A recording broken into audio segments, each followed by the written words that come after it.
shifted to the Horn of Africa. As regimes changed, so did alliances. The Soviet Union and the United States switched sides easily.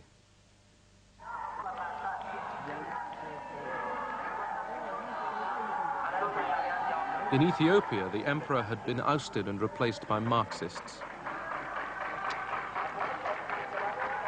Moscow had a new ally, Colonel Mengistu Haile Mariam.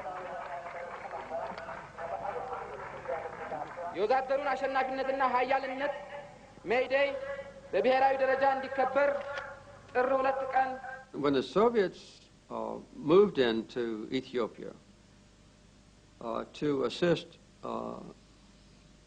the communist dictator there, Haile Mariam Mengistu, I thought that this was a threat to the stability of Africa. The Soviets at that time were proclaiming over and over again that the scales of history were tipping in the favor of the Soviet Union. The Soviet Union would outstrip us in economic performance.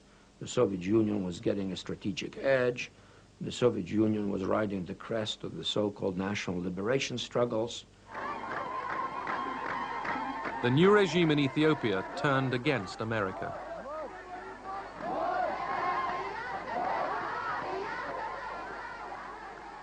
Mengistu expelled most of the Americans from Ethiopia in the following months, arrogantly terminated the American aid program. Neighboring Somalia had been a Soviet ally for years. Somalia's army was equipped with Soviet weapons.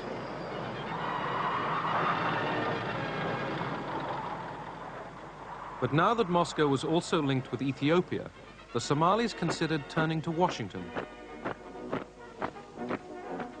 They had very little chance of getting American full support. But they knew that if they tried to present themselves as anti-Soviet, they would improve their chances. The Somalis turned against the advice of their Soviet ally and prepared for war with Ethiopia. But President Carter turned down their appeal for American arms. I thought that Somalia should not be permitted to succeed in trying to take Ethiopian territory, and I refused to give the Somali government any weapons. Nevertheless, in July 1977, the Somalis seized large tracts of the Ogaden Desert. The Soviets tried to stop the advance through diplomacy. Gromyko suggested joint mediation with the Americans. But Brzezinski rejected that, saying it would have legitimized the Soviet presence in the Horn of Africa. Brzezinski felt that the American presence was legitimate everywhere, but the Soviet presence wasn't.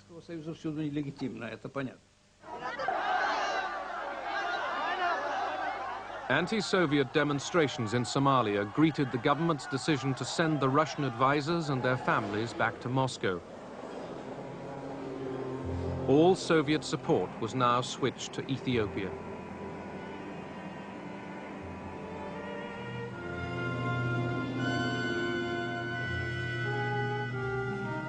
The Soviet Union began shipping in weapons and 15,000 troops to fight in Ethiopia. The troops were Cuban.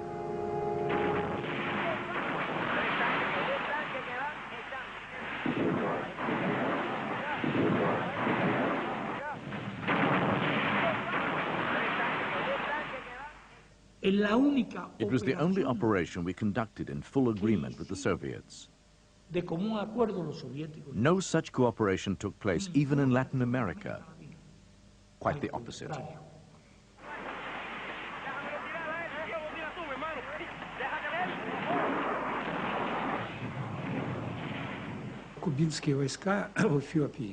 The Cuban troops in Ethiopia played a very important role. The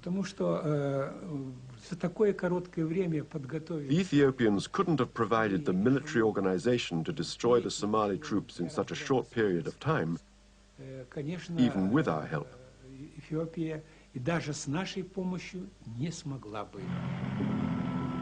With Cuban troops and Soviet support, the Ethiopians drove the Somalis out of the Ogaden.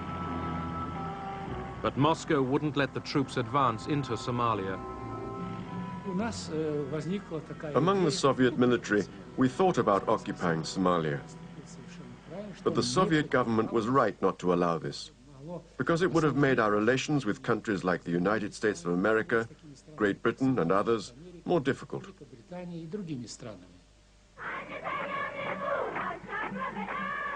Mengistu Haile Mariam basked in glory.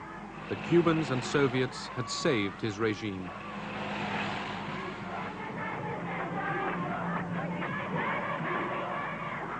In Washington, some saw the victory as proof that the Soviets were abusing détente. The Horn of Africa was not important to America as of itself, but it was important as a measure and a test of how the Soviets were interpreting détente. Quarrels about the Third World were getting blown out of all proportion. These disputes about Africa, Angola, Ethiopia and Somalia.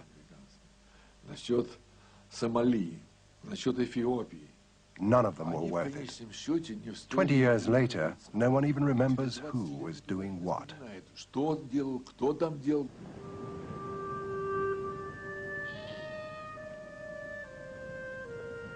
In the hunt for Cold War gains, the superpowers spawned an arms race in the developing world. Their solemn promises of restraint were blown to the winds.